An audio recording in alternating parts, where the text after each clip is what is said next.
Praise the Lord.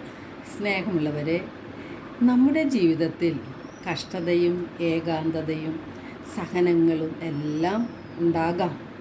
അപ്പോഴെല്ലാം നമ്മെ ധൈര്യപ്പെടുത്തി ശക്തരും ധീരരും ഉന്മേഷമുള്ളവരും പ്രത്യാശയുള്ളവരുമാക്കി മാറ്റുന്നത് ദൈവത്തിൻ്റെ വചനങ്ങളാണ്. ദൈവം അറിയാതെ നമ്മുടെ ജീവിതത്തിൽ ഒന്നും തന്നെ സംഭവിക്കുന്നില്ല. എല്ലാം ദൈവം നമ്മുടെ നന്മയ്ക്കാക്കി മാറ്റുകയും ചെയ്യും. യേശയ്യ 51:78 കർത്താവ് അരുളിച്ചെയ്യുന്നു, എൻ്റെ വാക്ക് കേൾക്കുവിൻ.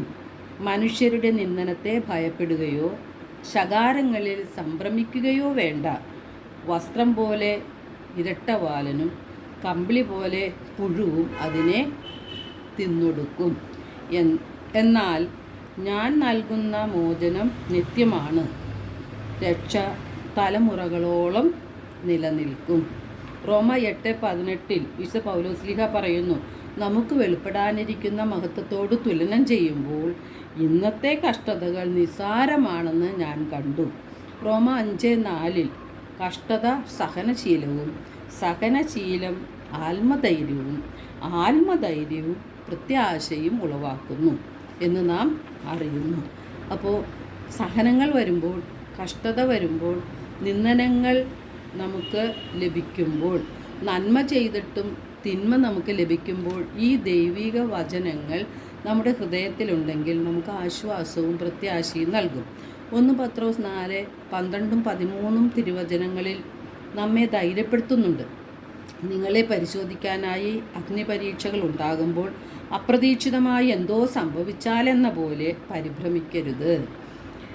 ക്രിസ്തുവിൻ്റെ പീഡകളിൽ നിങ്ങൾ പങ്കുകാരാകുന്നതിൽ ആഹ്ലാദിക്കുവിൻ. 2 തിമോത്തി 2:3 യേശു ക്രിസ്തുവിൻ്റെ നല്ല പടയാളിയെ പോലെ കഷ്ടതകൾ സഹിക്കുവാനായിട്ട് നമുക്ക് നിർദ്ദേശം നൽകുന്നുണ്ട്. എബ്രായർ 2:18 അവർ പീഡകൾ സഹിക്കുകയും പരീക്ഷിക്കപ്പെടുകയും ചെയ്തതുകൊണ്ട് പരീക്ഷിക്കപ്പെടുന്നവരെ സഹായിക്കാൻ അവന് സാധിക്കുമല്ലോ. 1 പത്രോസ് 3:14 നീതിക്ക് വേണ്ടി കഷ്ടതകൾ സഹിക്കേണ്ടി വന്നാൽ നിങ്ങൾ ഭാഗ്യവാന്മാർ. അവരുടെ ഭീഷണി നിങ്ങൾ ഭയപ്പെടേണ്ട, അസ്വസ്ഥരാകുകയും വേണ്ട. അപ്പോൾ ദൈവം നമ്മെ ബലപ്പെടുത്തുന്ന തിരുവചനങ്ങളാണ് ഇവയെല്ലാം.